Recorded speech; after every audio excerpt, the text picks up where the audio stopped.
जब भगवान बोलते हैं तो भगवान में तीन चीज और जुड़ा हुआ होता है, मालूम है? भक्त, गुरु, भगवंत। हम्म। भक्ति, भक्त, गुरु, ये तीन चीज भगवान के साथ हैं, समझे? तो भगवान के अलावा, अर्थात इन चारों के अलावा समझ लो, भक्त, भक्ति, भगवंत, गुरु, चूंकि ये चारों एक ही हैं। चारों नाम बपू एक, नाम अलग है, चार है, बट बपू एक है।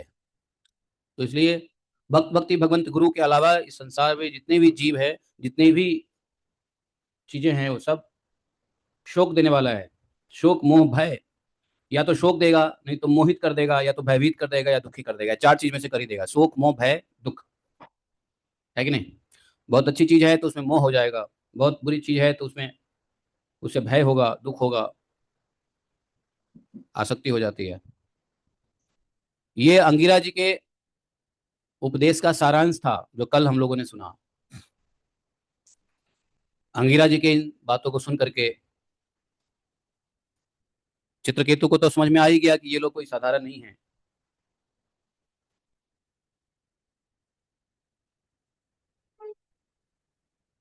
अंगिरा जी ने कहा कि तुम विषय से मत भटको, अपने मन को विषयों में मत भटकने दो। अर्थात तुम भगवत विषय से मत भटको। अपने को स्वस्थ करो, स्थिर करो, मन शांत करो, अपने वास्तविक चेहरा को पहचानो कि तुम हो कौन। और ये बेकार की द्वैत भ्रम छोड़ दो। और तुम इस द्वंद्व में फंसे हो, इस द्वंद्व को छोड़ करके भगवत बुद्धि में स्थिर हो जाओ, भगवान में, परमात्मा में स्थित हो जाओ, भगवान में स्थित हो जाओ। तब तक तो महाराज चित्रकेतु ने आंख वाँख पोंछ लिया था, अपने आंसुओं को पोंछ लिया था, ऐसे पूरा पोंछ लिया था आंसुओं को, अपने आप को संभाला, उठ के बैठे, इन ऋषियों का स्वागत किया था।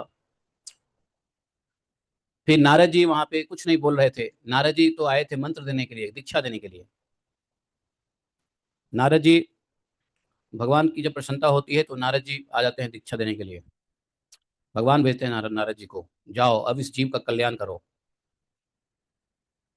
भगवत धाम जाने से पूर्व नारद जी का दीक्षा बहुत जरूरी होता है। किसी न किसी तरीके से नारद जी दीक्षा देते हैं।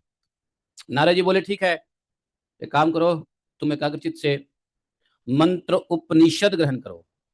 मंत्र उपनिषद,